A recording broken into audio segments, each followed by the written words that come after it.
That's a real experience. That's a real life experience. Oh yeah, Bowling Green, Kentucky. Lord have mercy on my soul. High school was the first high school in like Kentucky at all. Like straight up 1903, the logo for the school was a H for high school. Like what school you go to? Bowling Green High. What's y'all's? It's a H for like high school. You get it? Like like D high school. D high school, you know, like yeah, so I'm weak, bro. So oh my God, I'm looking at that H and it just looks so pitiful. Purple H. A purple H. We was the purples. The purples. The color. It don't make no sense. We don't have to get into it, but you were just a color? Color. Like you weren't like the werewolves or the bears or sir, brother. We were the purples. Bowling Green High School purples, boy. Gold and purple. Royalty. I feel bad for your cheerleaders. I don't even know how you cheer around. PURPLE. No, I just made that up. I don't know what that was. I was about to say, fam, they needed to be like given a stipend if they was on contract. They was on a short term. Cheerleaders was 23 years old, acting like they was 16, getting paid $800 a game. Because who's gonna cheer for the purples? The purples. We gotta pay for it. All right, so I'm watching Little Charles in my mind. Split off into 6 or 7 versions of itself, and then obviously find Jesus at some point, and understand what it is to take this deep breath, and then so like that you don't need multiple versions of yourself. You have one version that can go into all these rooms, but these other versions exist. So how do you go? Yeah. How do you deal with them? How did you deal with those other versions? Yeah. Some of them were more obvious to kill. Some of them had habits that weren't healthy for my soul that were more obvious to pinpoint. And some of them were more external, meaning like at some point it just got tired of like black and white, brother. I ain't got time for all. Like there were some of those external like even in how I very bluntly like, and this is funny because like I'm in fashion, I love fashion now, but like it was practical to how I dressed. Like in certain spaces, it was like I dressed in Gap Kids, and then the other one I like was in an Allen Iverson do rag and a velour jumpsuit and a spinner necklace. Like so, it was had both outfits at the same time. Like Gap Kids, like a seersucker like baby blue shirt and like a Allen Iverson jersey. That was a 2X. So it just eventually got to the point where like, I'm just gonna wear this Allen Iverson jersey. Like I just got tired of like, I just can't deal with that anymore. Yep. But what I realized is through the context of different events and relationships in my life, those versions would be like, yo, we still here. Like, and they would almost knock like, yo, what's up? And so I think for me, I remember moving to Oklahoma my senior year of high school, which was devastating to me. Like I was in Bowling Green. That's where I thought I was going to be, was dating a girl. And my parents were like, yo, we're moving. And I was like, who's moving? Because I turned 18 and I thought I was grown. So we move here. I'm just mad. Like whole year I'm mad. Like here, where is here? Oklahoma City. Oklahoma City. We moved to Oklahoma City.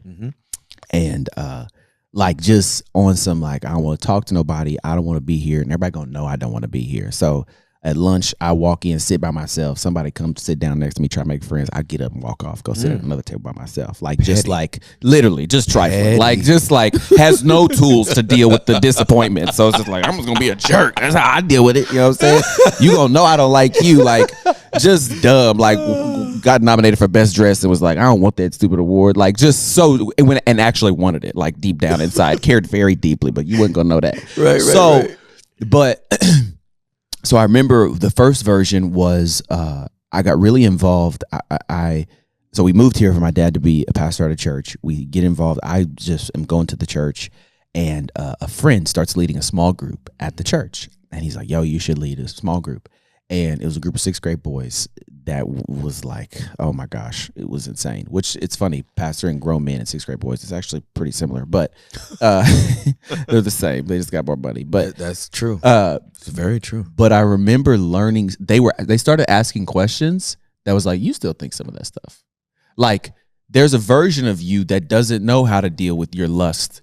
Like they're talking about like, so what do I do when I like want to look at a girl's boobs? Like, I'm like, look, I mean, don't look at them. Don't do, like, I don't have no tools. And these 6th grade boys are exposing the fact that I don't know what I'm doing. Like, and so it just made me like, slow down real quick. Pardon my interruption. No, you're good. But it made me think about the fact that you can't take anybody where you haven't been. Yeah. Yeah. Right? Absolutely. Like, that's a big deal, bro. Yeah. And there's a lot of people, fathers, mothers, businessmen, pastors, telling people where to go. Yep. And they haven't been there. Yep. Yeah. Presidents. Literally. Doctors. Lawyers. I mean, you got people telling you, do this, do that, go here, go there. Well, how do I get there? I don't know. Like, it's over just like it's kind of east. You know that one house with the roof? When you find that one, make a left. Yeah.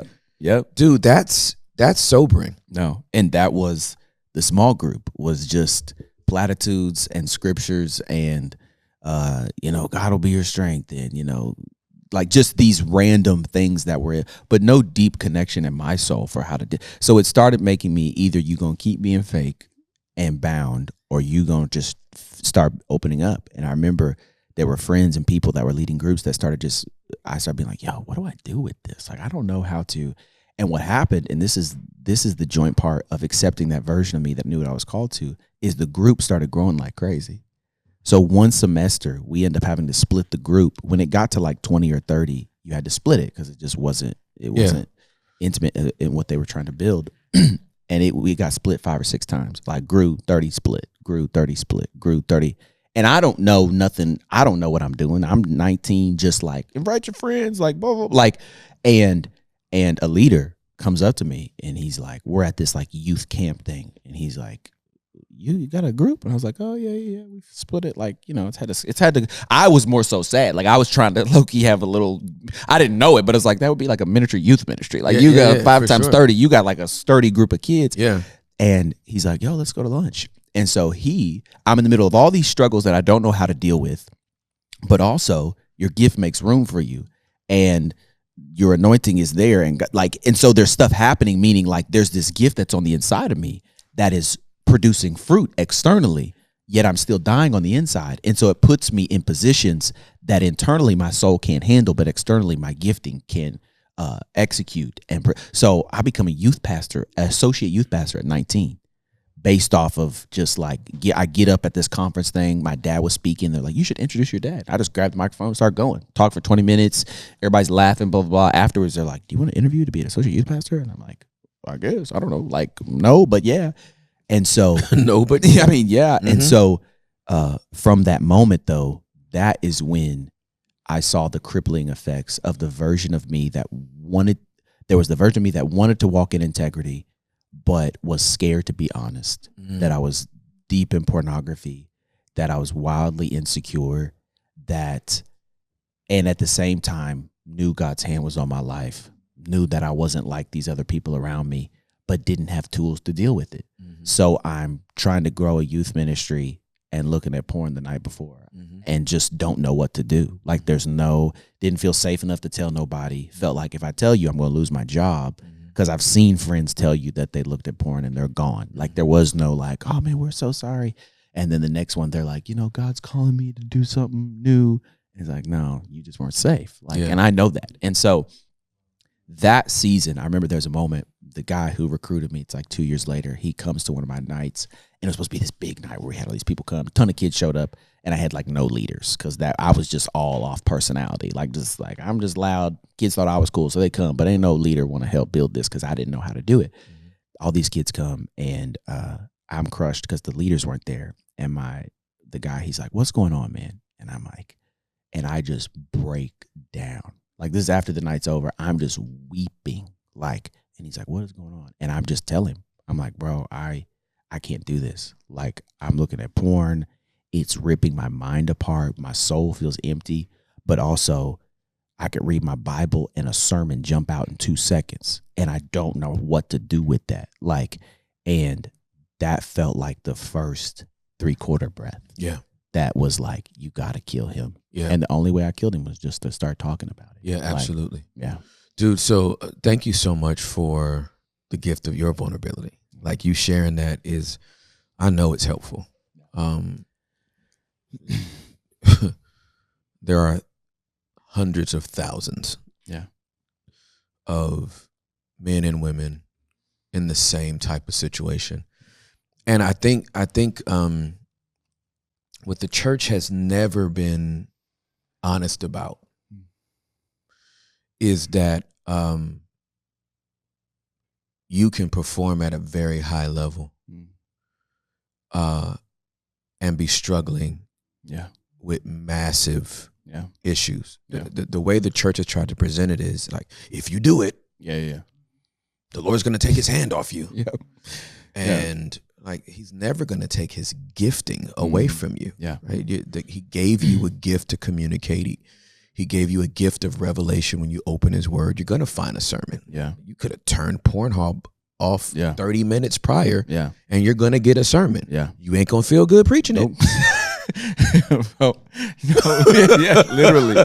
Right? You ain't going to feel good. The truth of God's word is the truth. Whether you are living it or not. Absolutely. So you ain't going to feel good preaching it, and you know what you got to live with as a result of it. You know, everybody was so like, I'm going all the way back to like the beginning of the first kind of thing I heard, big scandal I heard in my lifetime was with Jimmy Swaggart, right? Jimmy Swaggart was sleeping with prostitutes and running crusades with thousands of people there and tens of thousands and hundreds and thousands of people giving their life to Jesus. Then he was sleeping with prostitutes. And so when he came out and said that, oh, you know, I've sinned, and, you know, it's just this very iconic, you know, picture of him crying in the camera and all that kind of stuff. And everybody's like, how could he? And I go, well, man, it's pretty easy. Very easy. Right? It's kind of easy. You disintegrated yourself from what you do and who you are. And so that's how you can preach it and not live it. And it does come to an end. You never know when the end is coming. You know what I'm saying? But there is an end to it.